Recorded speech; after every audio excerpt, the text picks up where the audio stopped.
విశాఖ ఏపీలో ఉన్న ఏకైక మెగా సిటీ అన్నది తెలిసిందే. ఉమ్మడి ఏపీ విడిపోయినప్పుడు విశాఖనే రాజధానిగా అంతా అన్నారు. విశాఖ వైభవం ఇక చెప్పలేమని కూడా జోస్యం చెప్పారు. కట్ చేస్తే విశాఖ అలాగే ఉండిపోయింది. విశాఖకు ఎన్నో పేర్లైతే పాలకులు పెడుతూనే ఉన్నారు. అంతా ఇంతా అని అభివర్ణిస్తూనే ఉన్నారు. విశాఖను ఎగ్జిక్యూటివ్ క్యాపిటల్ అని వైసీపీ హయాంలో జగన్ అంటే విశాఖను ఆర్థిక రాజధాని, టూరిజం హబ్, ఐటీ సెంటర్, సినీ రాజధాని, కల్చరల్ సిటీ ఇలా ఎన్నో పేర్లు టీడీపీ పాలకులు పెడుతూనే వచ్చారు.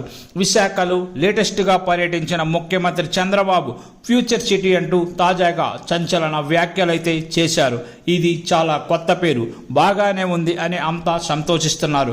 ఇప్పటికీ 125 ఏళ్ల క్రితమే నాటి బ్రిటిష్ వారి చేత మెచ్చబడి అతిపెద్ద జిల్లాగా ఆనాడే ఏర్పడిన విశాఖ కొన్ని దశాబ్దాలుగా అలా ఎదుగుతూనే ఉంది. రాజధాని లేకపోయినా రాజసం మాత్రం ఎక్కడికి పోలేదు. సిటీ ఆఫ్ డెస్టినీగా తన కీర్తిని, టాలెంట్ని అలా చాటుకుంటూనే ఉంది.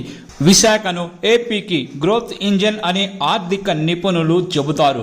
విశాఖ మాత్రమే దేశంలోని మెగా సిటీలతో పోటీ పడగలదని కూడా అంటారు.